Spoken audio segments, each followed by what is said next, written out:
कैसे हैं आप लोग। मैं Saurabh magnet brains Hindi medium पर आपका स्वागत करता हूं। उम्मीद करता हूं बहुत ही बढ़िया होंगे। बहुत ही ज़बरदस्त चल रही होगी क्लास 10th की तैयारी। और जैसा कि आपको पीछे स्क्रीन पे दिख रहा है कि आज से अपना नया चैप्टर स्टार्ट हो रहा है जिसका नाम है क्वाड्रेटिक इक्वेशन, यानी कि द्विघात समीकरण स्टार्ट करने वाले हैं, जिसमें आज हम देख रहे होंगे पाठ परिचय। मतलब कि द्विघात समीकरण में कौन कौन से टॉपिक हैं, टॉपिक्स में क्या क्या चीज़ें हैं, क्या क्या जानना आपके लिए ज़रूरी होगा, ये सारी बात होंगी आज की क्लास में। तो स्टार्ट करने से पहले एक छोटी और ज़रूरी बात आपके लिए, जैसा कि आपको पता है मैग्नेट ब्रेन्स प्रोवाइड करता है हाई क्वालिटी एजुकेशन, जहां हिंदी मीडियम विद्यार्थियों को मिलती है 6ठी क्लास से लेकर 12वीं क्लास तक की सारी क्लासेज, और वहीं इंग्लिश मीडियम स्टूडेंट्स को मिलती हैं KG to 12th सारी क्लासेज, वो भी बिल्कुल फ्री ऑफ कॉस्ट। मतलब कि आपको किसी भी तरह का कोई भी पेड सब्सक्रिप्शन नहीं लेना है। ये सारी क्लासेज YouTube पर अवेलेबल हैं, उनको देखिए, उनका लाभ उठाइए, उनसे बहुत बढ़िया पढ़ाई कीजिए आप। इसके साथ ही और बेहतरीन तैयारी के लिए, बेहतरीन मार्क्स पाने के लिए एग्जाम में आप ग्रैब कर सकते हैं ई नोट्स और ई बुक्स को, जो बेहतरीन शिक्षकों के माध्यम से बनाया गया है, जिसका लिंक डिस्क्रिप्शन बॉक्स में दिया गया है। जल्दी से जाइए, देर किस बात की, लिंक पे क्लिक कीजिए, ई नोट्स और ई बुक्स को ग्रैब कीजिए। आइए बिना देर किए हुए स्टार्ट करते हैं पाठ परिचय और देखते हैं कि द्विघात समीकरण में कौन कौन से टॉपिक हैं, क्या क्या बातें करने वाले हैं हम लोग। सबसे पहला टॉपिक आपका वही है जो चैप्टर का नाम है, मतलब कि द्विघात समीकरण। इसमें हम लोग देखेंगे कि द्विघात समीकरण होता क्या है। ये तो आपको पता है, मुझे पता है कि आप सभी को पता है कि द्विघात समीकरण का मानक रूप सर ये होता है। मतलब इस रूप में अगर कुछ भी लिखा है तो हम उसको द्विघात समीकरण का नाम दे सकते हैं। मतलब ये जो समीकरण मैंने लिख दिया, आप इसको बोल सकते हैं कि ये क्या है, एक द्विघात समीकरण है। तो द्विघात समीकरण में ये तो देख ही रहे होंगे, साथ साथ में हम देखेंगे कि कोई भी इक्वेशन आपको दी हुई होगी, जैसे कि x3 का वर्ग बराबर x5, ऐसे करके आपको कोई भी समीकरण दी होगी, आपको चेक करना होगा कि दी हुई समीकरण द्विघात समीकरण है या नहीं है। तो ये सारी बातें हम कर रहे होंगे सबसे पहले टॉपिक, मतलब कि द्विघात समीकरण में। इसके बाद हम देखेंगे कि द्विघात समीकरण का हल कैसे करते हैं, उसके मूल कैसे निकालते हैं। एक बात मुझे जल्दी से कमेंट में बताना कि द्विघात समीकरण में मूलों की संख्या कितनी होती है, मतलब कि द्विघात समीकरण के कितने हल हो सकते हैं, ये आप कमेंट बॉक्स में बताएंगे। बाकी तो मैं बताऊंगा ही जब ये टॉपिक आपको कराऊंगा। तो हम देख रहे होंगे द्विघात समीकरण का हल गुणनखंडों के माध्यम से कैसे करते हैं। क्या आपको 9th क्लास में याद करो, द्विघात बहुपदों का गुणनखंड पढ़ा था आपने वहां पे, है ना। बस वही है, कुछ अलग नहीं है, कुछ नया नहीं है, बस वही है। मतलब कि यहां भी हम मध्य पद को विभक्त करके, मतलब मिडिल टर्म स्प्लिट का यूज करके, जैसे बताया था ना, यहाँ पे बीच वाले पद को तोड़ना है फिर जोड़ना है, वो वाली बात। तो यहाँ पर हम इसका गुणनखंड करेंगे और उससे हम क्या करेंगे, x का मान निकालेंगे, मतलब कि इस समीकरण का हल निकालेंगे। तो ये तो यहाँ पे देखेंगे, साथ ही साथ हम श्रीधराचार्य जी का फॉर्मूला देखेंगे। श्रीधराचार्य के बारे में मैं बताऊंगा जब ये टॉपिक हम कर रहे होंगे। इंडियन मैथमेटिशियन है श्रीधराचार्य, बहुत ही कमाल के आदमी हैं, है नहीं थे, मतलब अब तो उनका देहांत हो चुका है। तो श्रीधराचार्य के फॉर्मूले के बारे में मैं बात करूंगा, वहां से भी मैं आपको बताऊंगा कि इसका हल श्रीधराचार्य जी के दिए हुए फॉर्मूले से आप कैसे निकाल सकते हैं। इसके साथ ही हम अगला टॉपिक देख रहे होंगे, मूलों की प्रकृति। मूल मतलब वही जो इसका हल आएगा। हल कभी कभी क्या होता है, कभी कभी तो वो वास्तविक होता है, कभी कभी वास्तविक नहीं होता है। तो ये सारी चीजें हम कहाँ देख रहे होंगे, मूलों की प्रकृति में। छोटा चैप्टर है, बहुत छोटा भी नहीं है, आपको भले ही दिख रहे हैं 3 टॉपिक है, लेकिन चैप्टर में बहुत कुछ है। मतलब कि बहुत ही ज़्यादा इंपॉर्टेंट चैप्टर होने वाला है। एक बात और बता दूं, जिसको चैप्टर 3 बहुत ही बढ़िया से आता होगा ना, उसके लिए चैप्टर 4 बहुत ही आसान होने वाला है। मतलब अगर आपने चैप्टर 3 बहुत ही ज़बरदस्त पढ़ लिया है तो चैप्टर 4 में 50% चीज़ें आपको पहले से ही आती हैं। जब मैं कराऊंगा तो आप देखना इस चीज़ को। ये सब करने के बाद, मतलब यहाँ से यहाँ तक हम बात कर रहे हैं कॉन्सेप्ट्स की, ये सारे कॉन्सेप्ट्स आप सीख लेंगे। इसके बाद हम ये भी बात करेंगे कि NCERT के जितने भी उदाहरण हैं उनकी बात कर रहे होंगे, सारे NCERT के उदाहरण करेंगे। जितनी भी प्रश्नावली है, प्रश्नावली 4.1, 4.2 और 4.3, इनकी बात कर रहे होंगे। एक थोड़ा सा ओवरव्यू दे देता हूं आपको। प्रश्नावली 4.1 में इस तरह के सवाल आएंगे कि आप जांच कीजिए कि दिया हुआ समीकरण द्विघात समीकरण है या नहीं है। मतलब इस तरह के सवाल आपको प्रश्नावली 4.1 में देखने को मिल रहे होंगे। 4.2 की अगर मैं बात करूं तो 4.2 में आपको ये वाला टॉपिक देखने को मिलेगा, मतलब गुणनखंडों द्वारा द्विघात समीकरण का हल, और साथ साथ में 4.3 में आपको मूलों की प्रकृति देखने को मिलेगा और कुछ वर्ड प्रॉब्लम्स भी, जिसको हम इबारती प्रश्न भी बोलते हैं, वो आपको देखने को मिलेगा कहाँ पर, प्रश्नावली 4.3 में। तो ये सारी चीजें आई होप कि आपको क्लियर हो चुकी होंगी। यहाँ से लेकर यहाँ तक करने के बाद हम एनसीईआरटी को पूरी तरह से कर चुके होंगे। इसके बाद मैं आपको कराऊंगा, आपको पता ही है, बताने की जरूरत ही नहीं है, एमसीक्यूज कराऊंगा, मतलब बहुविकल्पीय प्रश्न, क्योंकि एग्जाम में एमसीक्यूज बहुत ही इंपॉर्टेंट हो गए हैं। 10 से लेके 18 नंबर तक आते हैं, अलग अलग बोर्ड की बात करूं मैं तो ये एमसीक्यूज हमारे लिए बहुत ही ज़्यादा इंपॉर्टेंट है, इनको हम कर रहे होंगे। एमआईक्यूज करेंगे, मतलब मोस्ट इंपॉर्टेंट क्वेश्चन, जो एग्जाम पॉइंट ऑफ व्यू से बहुत ही ज़्यादा इंपॉर्टेंट होने वाला है आपके लिए, वो सब कुछ देखेंगे। और लास्ट में हम क्या कर रहे होंगे, कंप्लीट चैप्टर रिवीजन। तो ऐसे करके हम करने वाले हैं द्विघात समीकरण पार्ट 4। आपको बात पूरी क्लियर है, समझ में आ चुका है? एक बार स्क्रीनशॉट लेंगे जिससे कि आपको भी आइडिया लग जाए कि किस तरह से हम ये चैप्टर कंप्लीट करने वाले हैं। तो आज के लिए यही था। सबसे पहला ही टॉपिक है अपना द्विघात समीकरण। थोड़ा बहुत इसके बारे में नॉलेज आपको है क्योंकि आप 10th क्लास में हैं, 9th क्लास में भी आप द्विघात बहुपदों के बारे में पढ़े हैं, तो उसी से रिलेटेड चीज़ है द्विघात समीकरण। मतलब कि जैसे 9th क्लास में आपने पढ़ा था कि x² धन 5x धन 6 ये कैसा बहुपद है? यार जो लोग इंग्लिश बोलते हैं ना, लाइफ में हमेशा आगे निकल जाते हैं। काश मुझे बचपन में स्पीकेक्स ऐप मिल जाती। स्पीकेक्स में एक एआई इंग्लिश टीचर है जिससे एक बार क्विक रिवीजन करेंगे, और जितने स्टूडेंट्स को द्विघात बहुपद के बारे में आइडिया है उनको ये सब कुछ पहले से ही पता है। मैं एक बार क्विक रिवीजन करा देता हूं कि आपकी यादें जो है 9th क्लास की वो ताज़ा हो जाए। कैसे? x² धन 5x धन 6, जल्दी से बताएंगे ये द्विघात बहुपद है या नहीं है? बिल्कुल है। क्यों है? क्योंकि सर इसकी सबसे बड़ी घात जो है, x की सबसे बड़ी घात क्या है? 2 है। तो मतलब जहां भी x की सबसे बड़ी घात 2 होती है वो द्विघात बहुपद होता है। और इस बहुपद में जैसे ही मैं बराबर का चिन्ह लगा देता हूं, जैसे ही किसी बहुपद में आप बराबर का चिन्ह लगा देते हैं तो क्या बन जाता है? समीकरण बन जाता है। तो जो अभी तक द्विघात बहुपद था, बराबर 0 लिखते ही क्या बन गया? द्विघात समीकरण बन चुका है ये। तो इसी की बात कर रहे हैं, द्विघात समीकरण की। जैसा कि आप देख सकते हैं, चर x में द्विघात समीकरण ax² धन bx धन cx बराबर ax² धन bx धन c बराबर 0 के प्रकार की होती है। तो द्विघात समीकरण इस प्रकार की होती है, मतलब इस प्रकार में आपको कोई समीकरण दिखेगी जिसका सबसे बड़ा घात 2 होगा, उसको आप द्विघात समीकरण का नाम दे सकते हैं। इतनी बात क्लियर है? ठीक है, बहुत बढ़िया। और जो आपको x तो आपका क्या है? x तो एक चर है, और जो a, b और c दिख रही हैं वो क्या है? तो ये वास्तविक संख्याएं हैं जहां a का मान 0 नहीं हो सकता। क्या आप बता सकते हैं a का मान 0 क्यों नहीं हो सकता? देखो यहां पर a था, x² की जगह पर देखो x² का गुणांक क्या है? a है।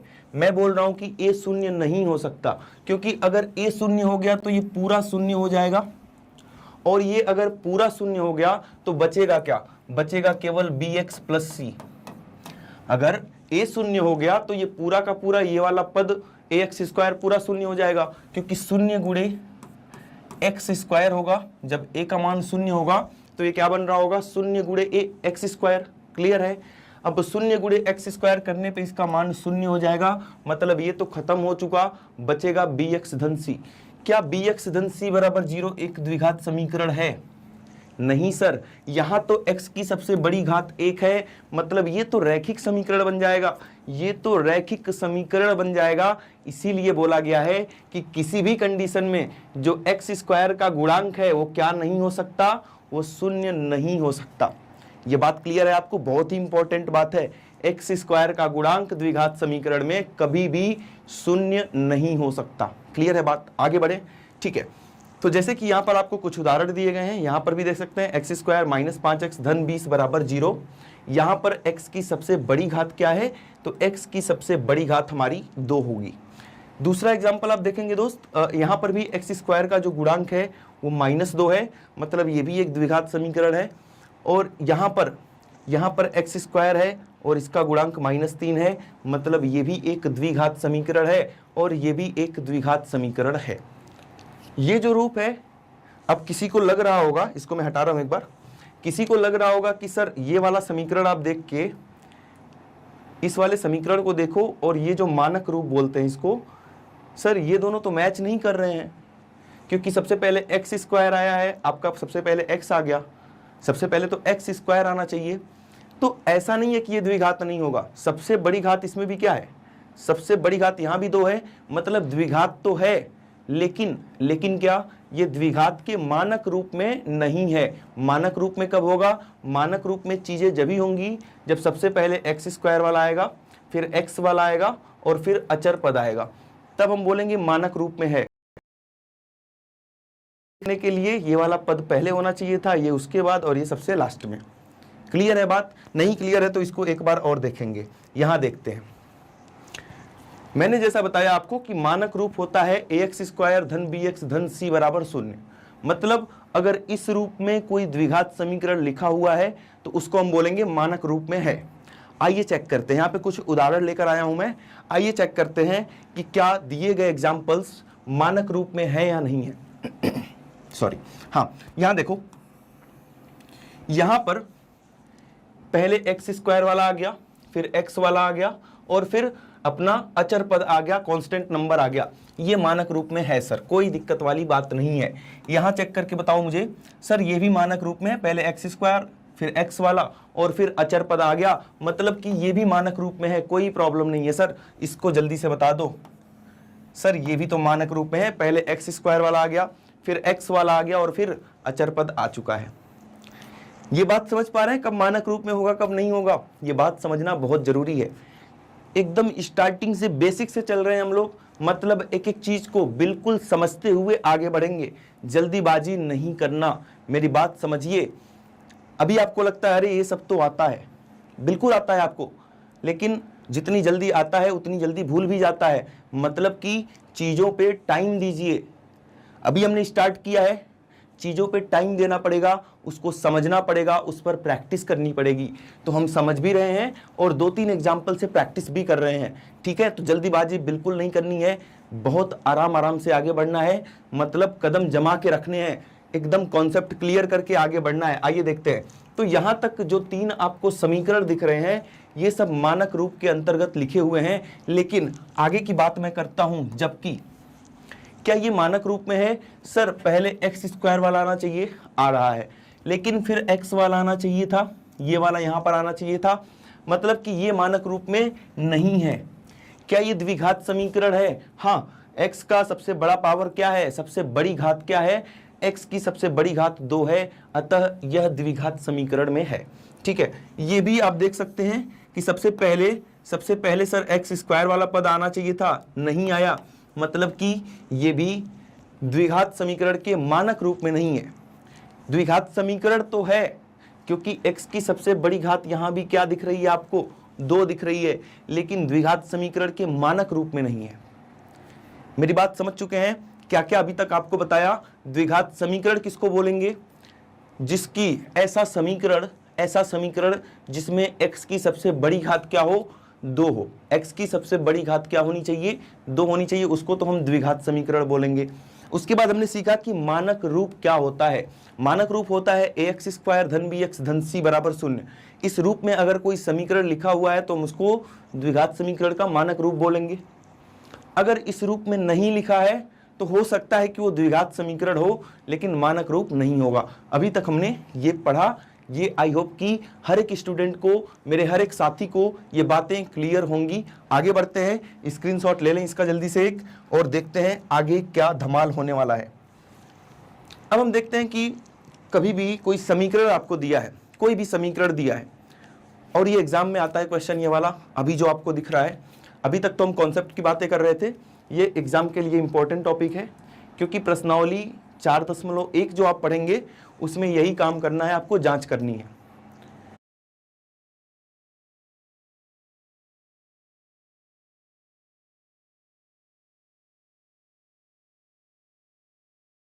जो आज से ही डेली इंग्लिश प्रैक्टिस करेगा वो मर्सिडीज में घूमेगा, और जो नहीं करेगा वो टेम्पो चलाएगा। अब तुम लोग बोलोगे कि मैडम रोज इंग्लिश प्रैक्टिस करनी है, हमें तो ऑनलाइन कोर्स करना पड़ेगा, मैडम कोई डिग्री लेनी पड़ेगी, हमारा बहुत पैसा लग जाएगा। मैडम घर में इतना पैसा नहीं है। भाई हम जो तरीका बताने वाले हैं ना, उसमें इतना पैसा नहीं लगेगा। तुमको सिर्फ एक काम करना है, डाउनलोड करनी है इंग्लिश सीखो ऐप। अब बोलोगे मैडम ये इंग्लिश सीखो ऐप क्या है? भाई इंग्लिश सीखो ऐप पे ना इंग्लिश सिखाने का एक पूरा कोर्स है। तुम लोग को भाई पहले इंग्लिश के वर्ड सीखने हैं कि भाई यस सीखना है, नो सीखना है, आई क्या होता है, एम क्या होता है, वॉज वर क्या होता है। उसके बाद सेम सेंटेंस बनाना सीखना है, today I am going to the market. फिर उसे बड़ा सेंटेंस बनाना सीखना है, today I am going to the market to buy vegetables. सब कुछ इंग्लिश सीखो ऐप पे तुम लोग सीख जाओगे। करना क्या है, ये जो फोन पे टिप टिप करते रहते हो ना, रील्स देख रहे हो, लाइक मार रहे हो, शेयर मार रहे हो, ये सब बंद करो। इंस्टाग्राम फोन से डिलीट करके इंग्लिश सीखो। ऐप डाउनलोड करो, रोज सिर्फ 15 मिनट दो। 1 महीने में सबकी इंग्लिश विराट कोहली जैसी हो जाएगी। ठीक है, इंग्लिश अगर सीखनी है ना भाई, तो रोज प्रैक्टिस करनी पड़ेगी। और उसका रामबाण तरीका है इंग्लिश सीखो ऐप। अभी इंस्टॉल करें, क्लिक करें और इंग्लिश सीखो ऐप डाउनलोड करें। इंस्टॉल नाउ पर क्लिक करो और अभी इंग्लिश सीखो ऐप डाउनलोड करो।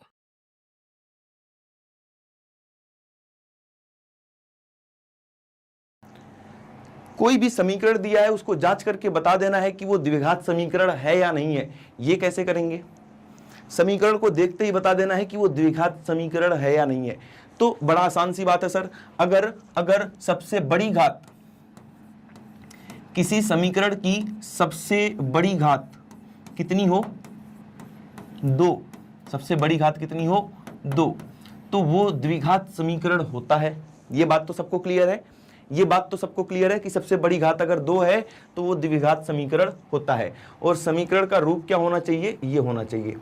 क्लियर है? जहां a 0 के बराबर नहीं हो सकता। क्यों नहीं हो सकता? मैंने ऑलरेडी आपको बता दिया। ठीक है, ये अशून्य है। अशून्य का मतलब ये शून्य नहीं हो सकता। ये जो a लिखा है ये शून्य नहीं हो सकता, तो वो द्विघात समीकरण होगी। अब कुछ एग्जाम्पल से समझते हैं। सबसे पहला एग्जाम्पल, पहला ही एग्जाम्पल खतरनाक ले लिया, पहला ही एग्जाम्पल खतरनाक ले लिया। जल्दी से देख के बताइए कि द्विघात समीकरण है या नहीं है। सर समीकरण तो है और x की सबसे बड़ी घात कितनी है? 2 है, मतलब कि ये द्विघात समीकरण है, ये द्विघात समीकरण होगा। अब बताना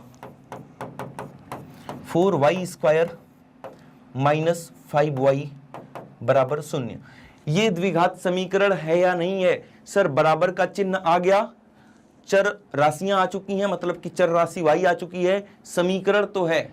बराबर का चिन्ह का मतलब ही क्या हो जाएगा? समीकरण तो है, लेकिन द्विघात समीकरण है या नहीं ये जांच करते हैं। तो सबसे बड़ी घात आपको y की 2 दिख रही है, कहने का मतलब है कि ये द्विघात समीकरण भी होगा।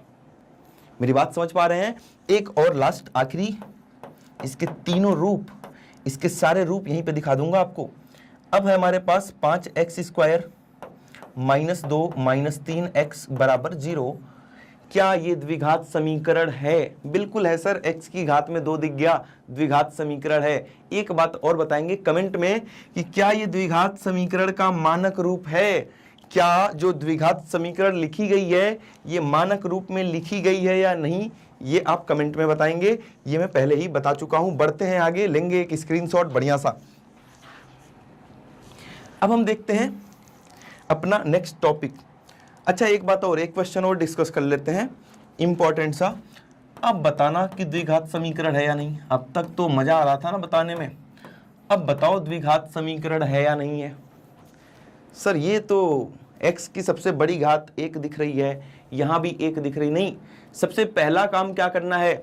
दिए गए समीकरण को हल करना है। जहां तक सॉल्व कर सको, जहां तक सॉल्व कर सको वहां तक सॉल्व करना है। कैसे? a धन b का वर्ग होता है a वर्ग धन 2ab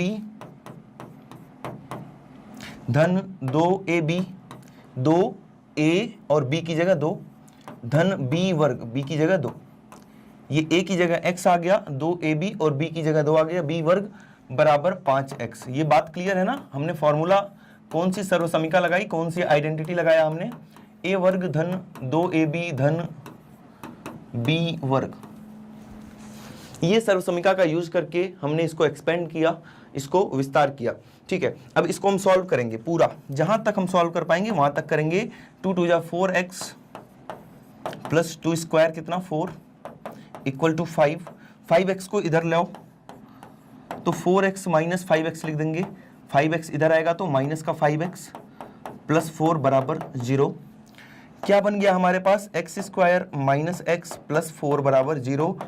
बस ये हमारा फाइनल सॉल्व हो चुका। मतलब ये सॉल्व वाले फॉर्म में नहीं दिया था, इसमें होल स्क्वायर के फॉर्म में दिया था। हमने होल स्क्वायर को जो वर्ग बना के दिया था उसको हमने सॉल्व किया और आखिरी में हमारे पास ये निकल के आया। अब आपको चेक करके बताना है कि ये द्विघात समीकरण है या नहीं है। कमेंट में जल्दी से लिखकर बताएंगे कि क्या ये द्विघात समीकरण है। आई होप सबको पता चल गया होगा कि ये द्विघात समीकरण है या नहीं है। आइए बढ़ते हैं आगे। स्क्रीनशॉट लेना इसका, ले लो। ठीक है, बहुत बढ़िया, बहुत ही बेहतरीन। अब हम देखेंगे एनसीईआरटी के उदाहरण। एनसीईआरटी में क्या बातें की गई हैं। सबसे पहले उदाहरण संख्या 1 का फर्स्ट पार्ट है, जॉन और जीवंती दोनों के पास कुल मिलाकर 45 कंचे थे।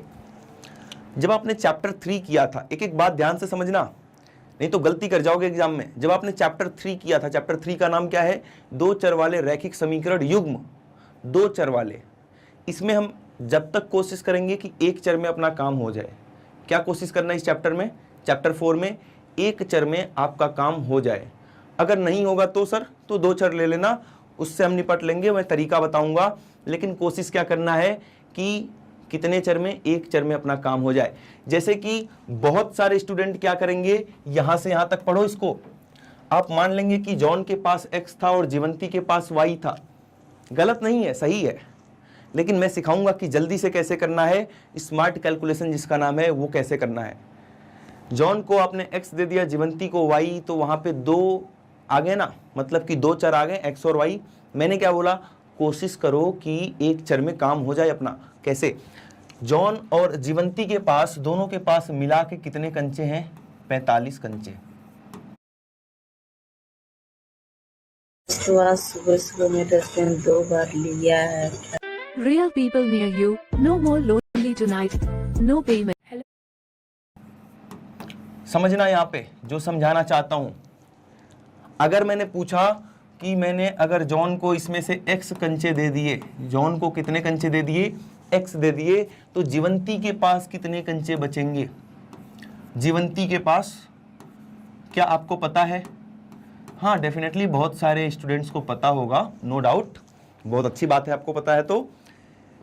तो जीवंती के पास बचेंगे 45 माइनस x। अब ये बात आप लोग रट लेते हैं या तो इसका कॉन्सेप्ट नहीं समझ पाते हैं कि ऐसा क्यों होगा। मैं समझाता हूं, इसको हम प्रैक्टिकली करके देखते हैं, नंबर के साथ करके देखते हैं। अब मेरी बात सुनो, अगर जॉन के पास टोटल मिला के 45 कंचे हैं, मैंने जॉन को अगर 25 कंचे दे दिया, कितने, अगर मैंने जॉन को 25 कंचे दे दिया, अब मुझे बताओ जीवंती के पास कितने कंचे बचेंगे। जॉन को कितना दे दिया, 25 कंचे जॉन को दे दिया उठा के 45 में से, तो सर जीवंती के पास 20 बचेंगे। इसमें कौन सी बड़ी बात है, बिल्कुल सही बात है। ये 20 आया कैसे, ये 20 आया कैसे, सर 45 टोटल था, उसमें से माइनस कर दिया 25, 20 आ गया। मतलब एक 25 कंचे आपने जॉन को दिए थे, जीवंती का निकालने के लिए आपने इसमें से 25 को माइनस किया, 45 में से 25 को माइनस किया, तब जाके आपके पास क्या आया, 20 आया। यही काम तो ऊपर कर रहा हूं, कुछ नया कर रहा हूं क्या। मैंने मान लिया कि 45 में से उठा के x कंचे किसको दे दिया, जॉन को दे दिया। 45 में से जॉन को x दे दिया तो बचा कितना, 45 माइनस x, माइनस का मतलब किसी को जो दे दिया, माइनस x। अब जो कंचे बचेंगे वो किसके पास जाएंगे, जीवंती के पास। ये बात क्लियर है? नहीं क्लियर है तो एक छोटा सा एग्जाम्पल और ले लेते हैं ना। ये समझना बहुत ज़्यादा जरूरी है, क्योंकि ये वाला कॉन्सेप्ट आपका चैप्टर 4 में तो चलेगा ही चलेगा, चैप्टर 5 में भी चलेगा और बहुत जगह चलेगा। तो इंपॉर्टेंट है आपके लिए, हर एक स्टूडेंट ध्यान दे के समझो। दोबारा बता रहा हूं, छोटे नंबर से एकदम बेहतरीन तरीके से समझो इसको। पापा घर पर आए और कितनी टॉफियां लेकर आए, 10। आप तो टॉफी खाते नहीं हो, 10th क्लास में आ गए, आप तो चॉकलेट खाते होंगे, है ना। पापा घर पर आए और 10 टॉफी लेके आए। घर पे छोटे छोटे से बच्चे हैं, कितने, 2। दोनों जिद करने लगे और पापा के हाथ से एक छोटे बच्चे ने 7 टॉफी ले ली, 7 टॉफी ले ली और खा गया। पहला बच्चा जो छोटा था, बहुत बदमाश था, वो 7 टॉफी ले ली 10 टॉफी में से और खा भी गया, कि मतलब पापा वापस ना छीन लें। अब मुझे बताओ जो दूसरा बच्चा है उसके पास कितनी टॉफियां जाएंगी। सर ये क्या पूछ रहे हो, ये तो 3 टॉफी जाएगी। वो तो बात ठीक है, 3 टॉफी जाएगी, 3 आया कैसे? सर टोटल टॉफियां थी 10 और पहले बच्चे को जितनी दे दिया उतना माइनस कर दो, तो जो ये है वो दूसरे बच्चे के पास जाएगी। वही काम तो किया है दोस्त, वही काम तो किया है। यहाँ पर टोटल कंचे थे 45, पहले वाले को x दे दिया, इसी को इसमें से माइनस कर दो, 45 में से x को माइनस कर दो, जो बचेंगे वो दूसरे के पास जाएंगे। जो काम यहाँ कर रहे हैं, 10 में से 7 को माइनस किया यहाँ पे, तो ऐसे ही 45 में से x को माइनस करेंगे। आप गलती क्या करते हो एग्जाम में वो बताता हूं मैं, आप उसको उल्टा लिखते हो x माइनस 45, गलत बात है। जो टोटल कंचे होंगे या जो टोटल आइटम होगा वो सबसे पहले रहेगा, और जितना आपने दूसरे को दिया है वो चीज माइनस होती है। क्लियर है ये बात? अब आ जाओ यहाँ पे सवाल पे, अब आ जाओ सवाल पे, उसका स्क्रीनशॉट ले लेना आप लोग, ये कॉन्सेप्ट आपका क्लियर कर देगा। ठीक है, यहां देखो, माना हाँ, आरंभ में उनके पास, आरंभ में मतलब शुरुआत में, आरंभ है प्रचंड। माना आरंभ में जॉन के पास कितने कंचे थे? जॉन के पास x कंचे थे, x कंचे, और जीवंती के पास, जल्दी बताइए जीवंती के पास कितने हो जाएंगे? जीवंती के पास, सर जॉन को आपने x दे दिया, ये बात अब हमें समझ में आ गई है, इसमें से इसको हटा दो, उतना जीवंती के पास चला जाएगा। तो जीवंती के पास 45 माइनस x कंचे हैं। क्या अभी भी इसमें डाउट है कोई? क्लियर है ना? हर एक भाई को, हर एक मेरी छोटी बहन को, छोटे भाई को क्लियर है ये बात? समझ में आना चाहिए दोस्त, समझ में आना चाहिए, जल्दीबाजी नहीं करनी है। ऐसे चैप्टर्स हैं, एक बार आप समझ लो उसके बाद जल्दीबाजी करो, मतलब उसके बाद जब रिवीजन करते हैं आप फटाफट करो, कोई दिक्कत वाली बात नहीं है। जब आपको चीजें नहीं आती हैं, फर्स्ट टाइम सीख रहे हो, आपको पता है आपको नहीं आती, तो टाइम देना पड़ेगा, समझना पड़ेगा, सीखना पड़ेगा, तब जाके मैथ्स आएगी। जल्दीबाजी में कुछ नहीं होता। जब आपको समझ में सारी चीजें आ गई, आप रिवीजन कर रहे हो तो फटाफट कर लो, नो प्रॉब्लम, मतलब कोई दिक्कत वाली बात नहीं है।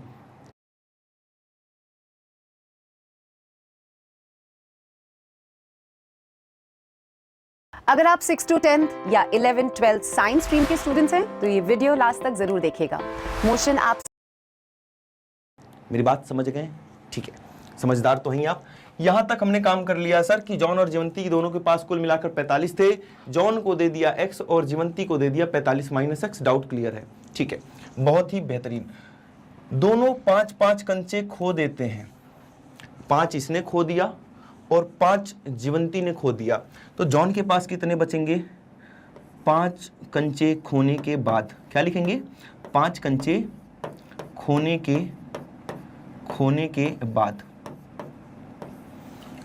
बाद जॉन के पास बचे हुए कंचे, जॉन के पास, जल्दी बताइए, जॉन के पास पहले कितने कंचे थे और अभी कितने बचे हुए हैं जब उसने 5 खो दिया बचे हुए कंचे? तो सर पहले x कंचे थे, 5 खो दिया तो 5 माइनस कर दो, खोने का मतलब माइनस, तो इतने कंचे बच गए किसके पास? जॉन के पास। और ऐसे ही मेरे दोस्त बताएंगे आपकी जीवंती के पास कितने कंचे बचेंगे। जीवंती के पास बचे हुए कंचे, सर जीवंती के पास पहले 45 माइनस x था, जो पहले था वो लिख दो, और 5 कंचे खो गए मतलब 5 आप माइनस कर दो, यहां माइनस कर देंगे 5, मतलब 45 माइनस 5 तो 40 हो गया, और ये माइनस x था उसको वैसे ही लिख दो। तो ये जॉन के पास बचे हुए कंचे हैं कितने? x माइनस 5, और जीवंती के पास 40 माइनस x। ये बात क्लियर है आपको? कोई डाउट नहीं यहाँ तक? चलो बहुत बढ़िया, मतलब यहाँ तक हमने काम कर लिया। और अब उनके पास कंचों की संख्या का गुणनफल 124 है, मतलब इसका और इसका गुणनफल करेंगे तो 124 आएगा। आइए करके देखते हैं। इसको मैं हटा रहा हूं, अभी तक स्क्रीनशॉट नहीं लिया तो जल्दी से ले लेंगे। ये वाला पार्ट जो मैं आपको डाउट आपका क्लियर किया था वो मैंने हटा दिया। क्या बोल रहा है कि 5 कंचे खोने के बाद जो कंचे बचे हैं, मतलब ये जो कंचे बचे हैं x माइनस 5 और 40 माइनस x, इनको गुणा करने पर, कर दिया गुणा दोनों को, इसको भी और इसको भी, इनको गुणा करने पर 124 आता है, तो आप बराबर में क्या लिख देंगे 124। हम जानना चाहेंगे सॉरी हम जानना चाहेंगे कि आरंभ में उनके पास कितने कितने कंचे थे। अब क्या करेंगे, आप इनको गुणा करेंगे, आप इनको गुणा करके एक द्विघात समीकरण बनाएंगे। कैसे, पहले x जाएगा पूरे में गुणा होगा, तो x गया और इस पूरे में गुणा होगा 40 माइनस x में, फिर -5 जाएगा, वो भी 40 माइनस x में गुणा होगा, बराबर 124। अब ये दोनों में गुणा कर दो, कितना आ जाएगा 40x minus x square, minus 4 है ना, 5 गुणे 40 करेंगे तो कितना हो जाएगा 200, माइनस माइनस प्लस हो जाएगा आपका 5 गुणे x 5x बराबर 124। ये तो आता है, नहीं आता, जो भी डाउट हो, छोटे से छोटा बड़े से बड़ा डाउट आप कमेंट बॉक्स में जरूर लिखा करें, जिससे कि उस पर काम किया जा सके, आपके हर एक डाउट को दूर किया जा सके। यहाँ देखें तो ये भी x वाला है, ये भी x वाला है, एक्स स्क्वायर वाला कोई नहीं है, तो एक्स स्क्वायर तो अकेले रहेगा, जैसा है वैसे ही उतार दिया। 40x और 5x मिलके हो गए 45x, ये माइनस का 200 है, इस 124 को भी इधर उठा लाओ तो माइनस का 124 भी इधर आ गया, बराबर 0। क्लियर है इतनी बात, कोई डाउट नहीं है, ठीक है, बहुत बढ़िया। माइनस का x स्क्वायर है सर, 45 अकेला ही है 45x, तो इसको ऐसे ही लिख लो। ये दोनों नंबर हैं, दोनों माइनस के हैं, आपस में जुड़ जाएंगे और ये आ जाएगा 324 बराबर 0। ये अपना द्विघात समीकरण बन चुका है। लेकिन मेरी एक बात आप ध्यान रखेंगे कि पहले वाले को माइनस में मत छोड़ा करो, मतलब एक्स स्क्वायर को माइनस में मत रखा करो। तो कैसे हटाएंगे इसका माइनस, माइनस कॉमन लेकर, और माइनस जब भी आप किसी भी संख्या से कॉमन लेते हैं तो उसका चिन्ह बदल जाता है। जब इसका चिन्ह बदल जाएगा, पहले माइनस का था तो प्लस का, 45x पहले प्लस का था, अब माइनस का हो जाएगा, ये माइनस का था ये प्लस का हो जाएगा। तो कुछ इस प्रकार से ये माइनस को उधर भेज देंगे, खत्म हो जाएगा। मतलब हमारे पास जो द्विघात समीकरण आ रही है वो ये आ रही है, हमारे पास जो द्विघात समीकरण बन के आ रही है वो ये आ रही है। क्लियर है बातें, कोई डाउट यहां तक नहीं है। अब हम क्या करेंगे, इसको सॉल्व करेंगे। तो हमें सॉल्व नहीं करना है, हमें गणितीय रूप में बस व्यक्त करना है। सॉल्व कैसे करेंगे आगे सीखेंगे हम, अभी हमें बस द्विघात समीकरण के रूप में व्यक्त करना था। तो मैंने आपको सिखा दिया कि द्विघात समीकरण के रूप में इस दिए हुए वर्ड प्रॉब्लम को कैसे व्यक्त करेंगे। आई होप सबको क्लियर होगा। जो कॉन्सेप्ट मैं बताना चाह रहा था, ये कॉन्सेप्ट बहुत जगह यूज होने वाला है, बहुत सारे क्वेश्चंस में यूज होने वाला है, बहुत ही ढंग से इसको कर लेंगे। एक बार स्क्रीनशॉट लेंगे, आगे बढ़ेंगे। अब देखते हैं उदाहरण संख्या 1 का सेकंड पार्ट। सेकंड पार्ट क्या बोल रहा है, ये रहा। इसके लिए भी हमें क्या करना है, द्विघात समीकरण लिखना है। गणितीय रूप में व्यक्त कीजिए, इसका मतलब क्या है, द्विघात समीकरण के रूप में व्यक्त करना। क्या 1 का सेकंड पार्ट कॉन्सेप्ट में बताना चाह रहा था।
ये कॉन्सेप्ट बहुत जगह यूज होने वाला है, बहुत सारे क्वेश्चंस में यूज होने वाला है, बहुत ही ढंग से इसको कर लेंगे। एक बार स्क्रीनशॉट लेंगे, आगे बढ़ेंगे। अब देखते हैं उदाहरण संख्या 1 का सेकंड पार्ट क्या बोल रहा है, ये रहा। इसके लिए भी हमें क्या करना है, द्विघात समीकरण लिखना है। गणितीय रूप में व्यक्त कीजिए, इसका मतलब क्या है, द्विघात समीकरण के रूप में व्यक्त करना है। ये एक वर्ड प्रॉब्लम है, ध्यान से पढ़ेंगे और पढ़ के इसको कैसे ट्रांसफॉर्म करेंगे हम मैथ्स में, आइए समझते हैं। एक कुटीर उद्योग एक दिन में कुछ खिलौने निर्मित करता है, मतलब एक इंडस्ट्री है, एक फैक्ट्री है, वो कुछ खिलौने बना रहा है एक दिन में, ठीक है। प्रत्येक खिलौने का मूल्य, अब प्रत्येक खिलौने का मूल्य कितना होगा, 55 में से एक दिन में निर्माण किए गए खिलौनों की संख्या को घटाने पर प्राप्त होता है। कहने का मतलब क्या है, यहां देखिए दो बातें की गई हैं। एक दिन में कुछ खिलौने निर्मित करता है, माना एक दिन में निर्मित खिलौनों की संख्या एक दिन में, समझना ध्यान से, नहीं तो क्या होता है ना, आप वर्ड प्रॉब्लम 2-3 बार पढ़ते हैं, कुछ हवा नहीं लगता कि करना क्या है इसमें, होता है ना ऐसा कि पूरा पढ़ लिया, कुछ पता नहीं चला, ब्लैंक हो जाते हैं आपकी करना क्या है। एक एक लाइन इसीलिए मैं पढ़ के समझा के लिख के बता रहा हूं आपको। देखो, माना एक दिन में निर्मित खिलौनों की संख्या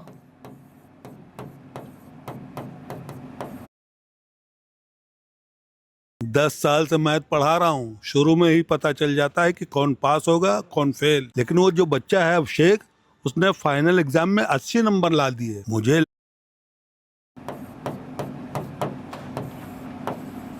कितनी है, x कितनी है, तो x है। क्लियर है इतनी बात, इसमें कोई डाउट ही नहीं है। अब देखो, प्रत्येक खिलौने का मूल्य ज्ञात करना है हमें, प्रत्येक खिलौने का मूल्य। ये कैसे पता चलेगा, तो हम लिखेंगे प्रत्येक खिलौने का मूल्य, प्रत्येक खिलौने का मूल्य। प्रत्येक खिलौने का मूल्य है क्या, 55 में से एक दिन में बनाए गए खिलौनों को माइनस करने पे मिल रहा है। 55 में से माइनस करना है क्या, एक दिन में बनाए गए खिलौने, मतलब x को माइनस करना है। साफ साफ क्वेश्चन में लिखा है 55 में से माइनस कर दो एक दिन में बनाए गए खिलौने, और एक दिन में बनाए गए खिलौने हमने कितना माना है, x। तो 55 में से किसको माइनस करेंगे, किसको घटाएंगे, x को घटाएंगे। क्लियर है इतनी बात, ठीक है। किसी एक दिन में कुल निर्माण लागत कितना है, 750। एक दिन में जितना भी खिलौना बनाया है उसने, उसकी लागत कितनी है, 750। आइए लागत समझते हैं थोड़ी देर पहले कि लागत होता क्या है। जैसे मान लो एक दिन में आपके घर पे कुछ फैक्ट्री टाइप में है, या आप किसी फैक्ट्री में हैं अभी, और एक दिन में आप क्या कर रहे हैं, क्या बनाना चाहते हैं, चलो 5 कॉपी बना लेते हैं, 5 कॉपीज। आप 5 कॉपी बनाते हैं, जिस पे हम लिखते हैं नोटबुक। 5 कॉपी बनाते हैं एक दिन में, ठीक है। और एक कॉपी की अगर कीमत 10 रुपए है, तो दिन भर में आपने कितने रुपए का काम किया, मेरी बात समझेंगे, मेरी बात समझेंगे। 5 कॉपी आप बनाते हैं, एक कॉपी की कीमत अगर 10 रुपए है, तो आपने पूरे दिन में कितना काम किया, फटाक से आपने बता दिया 50 रुपए। सर आया कैसे, आया कैसे, जितनी कॉपी बनाया उनकी संख्या गुणे एक कॉपी की संख्या, तो ये हो गई लागत। मतलब इतना पैसा आपने लगाया, इतना पैसा आपने एक दिन में लगाया है उस कंपनी में। जो 5 कॉपी आपने बनाया, एक कॉपी में आपका 10 रुपए का खर्चा लगा है, तो लागत कितनी हुई, 5 गुणे 10। यहाँ पे लागत कितनी हो जाएगी, तो जितने खिलौने आपने बनाया है वो, और एक खिलौने का जो मूल्य है वो, दोनों को गुणा करेंगे। यहाँ भी तो वही किया, जितनी कॉपी है वो, एक कॉपी का मूल्य वो, दोनों को गुणा किया, तब तो आया 50। तो किसी भी चीज का लागत निकालना है, टोटल कॉस्ट निकालनी होती है, तो हम कैसे निकालते हैं, लागत बराबर जितने खिलौने आपने एक दिन में बनाया है वो, गुणे एक खिलौने का मूल्य कितना है, 55 माइनस x। समझ रहे हैं ना बात को, समझ रहे हैं ना बात को, उससे रिलेट करके समझेंगे, उससे रिलेट करके समझेंगे, बहुत आराम से समझ में आ जाएगा। आइए देखते हैं लागत कितना है। सर लागत है 750, मतलब इसका मान x, 55 माइनस x का मान कितना आ जाएगा, जितना हमारा लागत था, लागत कितना था, 750। ये गणितीय रूप में लिख दिया। इसको थोड़ा सा और अच्छे से लिखेंगे, इसको थोड़ा सा और अच्छे से लिखेंगे। कैसे, इसको हम लोग लिख सकते हैं, देखो x जाएगा, इसमें भी गुणा होगा, इसमें भी, तो क्या बन जाएगा, 55x, 55 से जब x गुणा होगा तो 55x माइनस x गुणे x, एक्स स्क्वायर बराबर 750। सबको एक तरफ लेकर जाएंगे तो एक्स स्क्वायर, सबको इधर लेके जा रहा हूं क्योंकि एक्स स्क्वायर को मुझे धनात्मक बनाना है। इधर लेके गया तो एक्स स्क्वायर प्लस का हो गया, इसको भी इधर लेके जाएंगे तो ये माइनस का हो जाएगा, माइनस का 55x, और ये अपनी जगह पर है तो प्लस का 750 बराबर 0। ये इसका गणितीय रूप है, जैसा बोला गया था वैसा कर दिया। मतलब क्या है कहने का कि अगर आपको कोई भी वर्ड प्रॉब्लम मिलती है तो उसमें आपको बहुत ही ध्यान से, बहुत ही सावधानी पूर्वक क्वेश्चन को रीड करना है, समझना है कि क्या बोलना चाह रहा है, किस टाइप का फॉर्मूला लगेगा ये समझ में आना चाहिए। और ये सब कैसे समझ में आएगा? खूब प्रैक्टिस करने से। प्रैक्टिस कैसे करेंगे वो मेरी जिम्मेदारी है, उसकी टेंशन नहीं लेनी, आपको बस क्लास देखनी है। और क्लास को अभी तक लाइक नहीं किया तो जल्दी से लाइक कर देंगे, शेयर करेंगे अपने दोस्तों के साथ और स्क्रीनशॉट भी लेंगे। और हम बढ़ेंगे आगे उदाहरण संख्या 2 पर। उदाहरण संख्या 2 क्या है? जांच कीजिए कि निम्न द्विघात समीकरण है या नहीं। जैसा कि मैंने बताया था, और हम बढ़ेंगे आगे, था वैसा कर। जितने खिलौने आपने एक दिन में बनाया है वो गुणे एक खिलौने का मूल्य कितना है? 55 - x। समझ रहे हैं ना बात को? समझ रहे हैं ना बात को? उससे रिलेट करके समझेंगे, उससे रिलेट करके समझेंगे, बहुत आराम से समझ में आ जाएगा। आइए देखते हैं लागत कितना है। सर लागत है 750, मतलब इसका मान x, 55 - x का मान कितना आ जाएगा? जितना हमारा लागत था, लागत कितना था? 750। ये गणितीय रूप में लिख दिया। इसको थोड़ा सा और अच्छे से लिखेंगे, इसको थोड़ा सा और अच्छे से लिखेंगे। कैसे? इसको हम लोग लिख सकते हैं, देखो x जाएगा, इसमें भी गुणा होगा, इसमें भी, तो क्या बन जाएगा? 55x, 55 से जब x गुणा होगा तो 55x माइनस x गुणे x, एक्स स्क्वायर बराबर 750। सबको एक तरफ लेकर जाएंगे तो एक्स स्क्वायर, सबको इधर लेके जा रहा हूं क्योंकि एक्स स्क्वायर को मुझे धनात्मक बनाना है। इधर लेके गया तो एक्स स्क्वायर प्लस का हो गया, इसको भी इधर लेके जाएंगे तो ये माइनस का हो जाएगा, माइनस का 55x, और ये अपनी जगह पर है तो प्लस का 750 बराबर 0। ये इसका गणितीय रूप है, जैसा बोला गया था वैसा कर दिया। मतलब क्या है कहने का कि अगर आपको कोई भी वर्ड प्रॉब्लम मिलती है तो उसमें आपको बहुत ही ध्यान से, बहुत ही सावधानी पूर्वक क्वेश्चन को रीड करना है, समझना है कि क्या बोलना चाह रहा है, किस टाइप का फॉर्मूला लगेगा ये समझ में आना चाहिए। और ये सब कैसे समझ में आएगा? खूब प्रैक्टिस करने से। प्रैक्टिस कैसे करेंगे वो मेरी जिम्मेदारी है, उसकी टेंशन नहीं लेनी, आपको बस क्लास देखनी है। और क्लास को अभी तक लाइक नहीं किया तो जल्दी से लाइक कर देंगे, शेयर करेंगे अपने दोस्तों के साथ और स्क्रीनशॉट भी लेंगे। और हम बढ़ेंगे आगे उदाहरण संख्या 2 पर। उदाहरण संख्या 2 क्या है? जांच कीजिए कि निम्न द्विघात समीकरण है या नहीं। जैसा कि मैंने बताया था स्टार्टिंग में कि द्विघात समीकरण जांच करने के लिए इसको हम हल करते रहेंगे जब तक ये हल होगा। आइए हल करते हैं। ये आपको पता होना चाहिए कि a माइनस बी का स्क्वायर, a माइनस बी का वर्ग कितना होता है? तो सर a वर्ग धन b वर्ग माइनस 2ab, 2 a की जगह पर x है और b की जगह पर 2 है। इसकी जगह पर यहाँ से यहाँ तक जो लिखा है x माइनस 2 का होल स्क्वायर, उसकी जगह पर ये सारी चीज़ें आ गई, कोई दिक्कत वाली बात नहीं है। सर्व समीका लगाया है और कुछ नहीं। धन का 1 है, आप भी लगा दो, धन का 1 बराबर में है 2x माइनस 3। जो लोग अच्छी इंग्लिश बोलते हैं वो लाइफ में हमेशा आगे चले जाते हैं। काश बचपन में मुझे स्पीकएक्स ऐप मिल जाती। स्पीकएक्स, कोई डाउट यहाँ तक? एकदम क्लियर है, बहुत बढ़िया। x का वर्ग क्या लिखेंगे? x का वर्ग धन 2 का वर्ग होता है 4, ये देखो माइनस 2 दूना 4x, क्या 2 दूना 4x धन 1 बराबर क्या 2x माइनस 3। क्लियर है ये बात?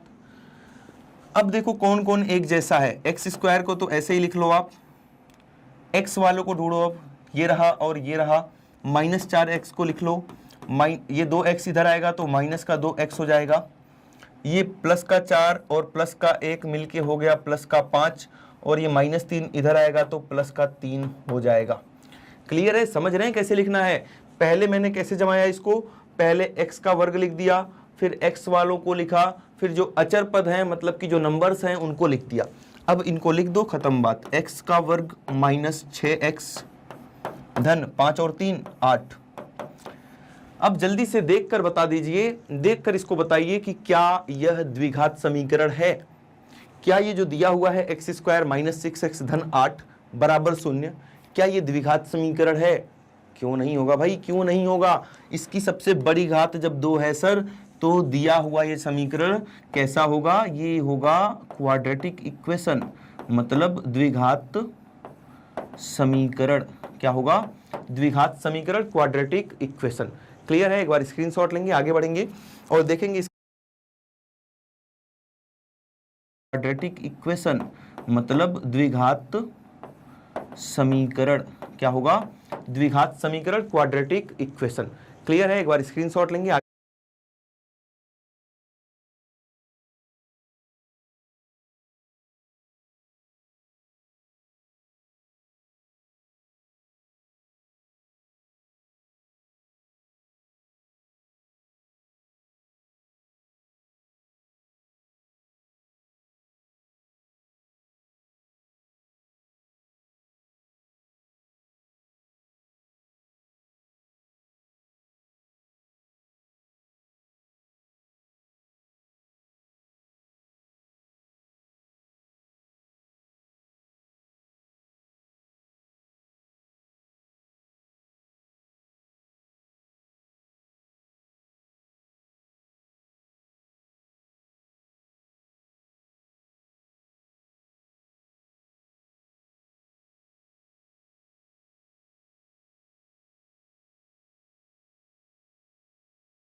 पढ़ेंगे और देखेंगे इसका सेकंड पार्ट।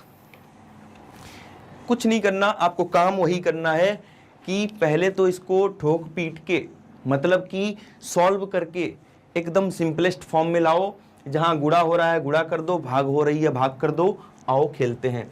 ये देखो x जाएगा, इन दोनों में गुणा होगा, x गुणे x, x का वर्ग, x गुणे 1 x आ जाएगा, धन का 8 आ जाएगा। अब यहां पर क्या क्या बन रहा है? क्या आपको ये पता है? ये वाली सर्वसमीका, ये वाली आइडेंटिटी आपको पता है क्या? a धन b, a माइनस b क्या होता है? a वर्ग माइनस b वर्ग। आसान है, तो आसान है। a वर्ग मतलब x का वर्ग माइनस b वर्ग मतलब 2 का वर्ग।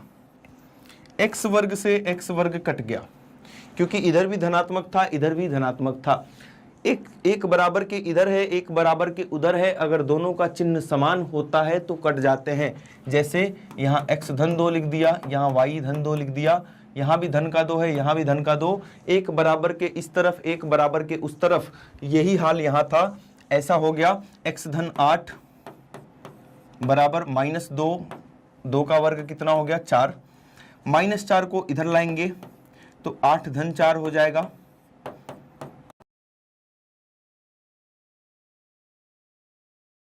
मेरा बच्चा तो फटाफट इंग्लिश बोलता है क्योंकि मैंने उसके फोन में ये ऐप डाल दिया। हर गार्डियन चाहता है कि उसका बच्चा पढ़ाई में अच्छा हो, उसके दोस्त।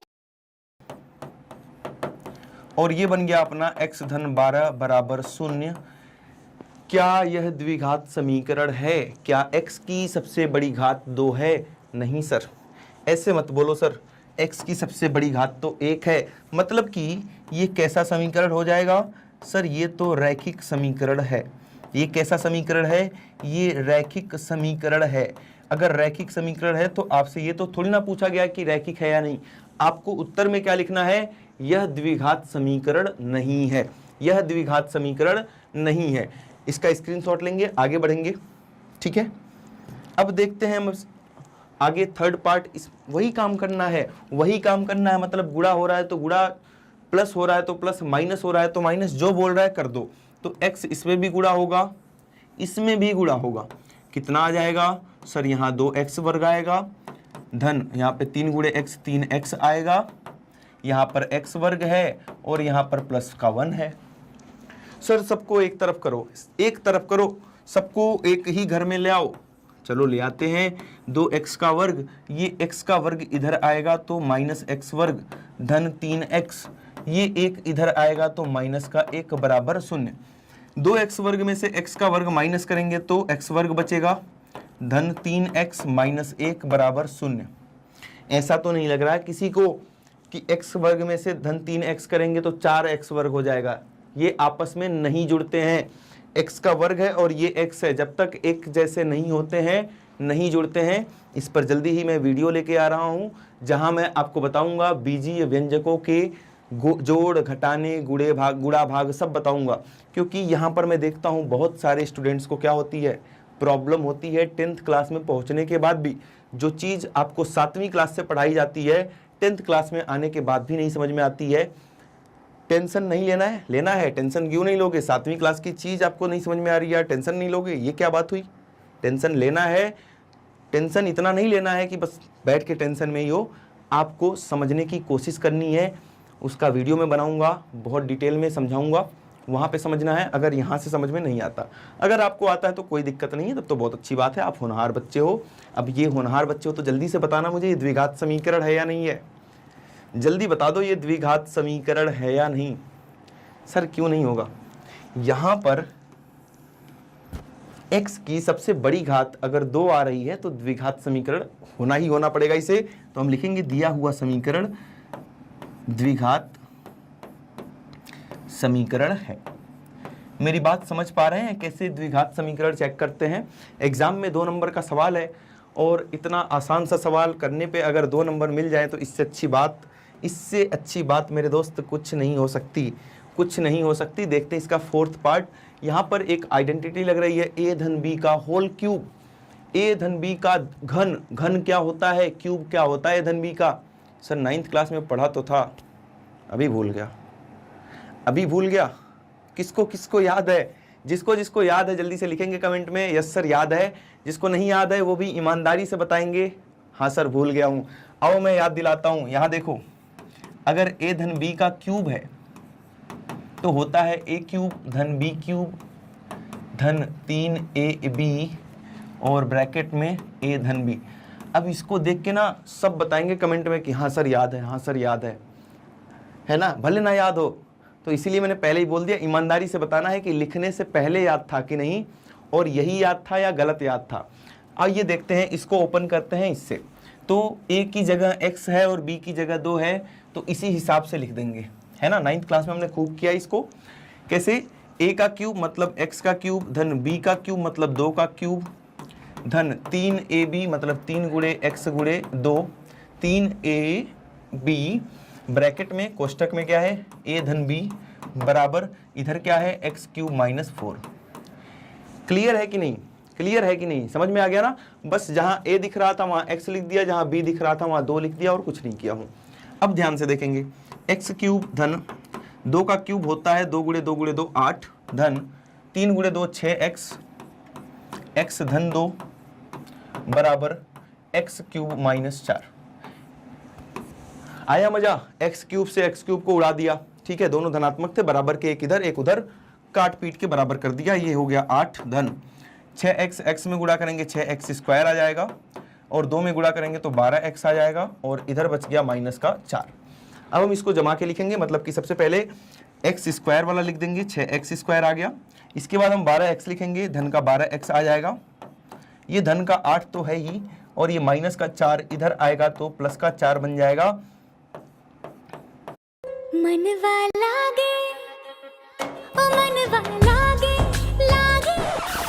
गाना सुनते रहने के लिए ट्राई कीजिए गाना प्लस। अनलॉक करें। ये देखो 12x तो अकेला है, इसके जैसा कोई नहीं, 8 और 4 बन गया 12, है ना? समझ में आ गई बातें? देख के जल्दी से बताएंगे कि द्विघात समीकरण है या नहीं है। इसको देख के जल्दी से बताइए द्विघात समीकरण है या नहीं है। ये आप कमेंट में बताएंगे, ये आप कमेंट में बताएंगे, ठीक है? तो और सबसे पहले हम देख रहे हैं प्रश्न संख्या 1 और बात द्विघात समीकरण है या नहीं है। ऐसा कोई नहीं। अब ध्यान से देखेंगे, एक्स क्यूब धन 2 का क्यूब होता है 2 गुणे 2 गुणे 2 8 धन 3 गुणे 2 6 एक्स धन 2 बराबर एक्स क्यूब माइनस 4। आया मजा? एक्स क्यूब से एक्स क्यूब को उड़ा दिया, ठीक है, दोनों धनात्मक थे, बराबर के एक इधर एक उधर, काट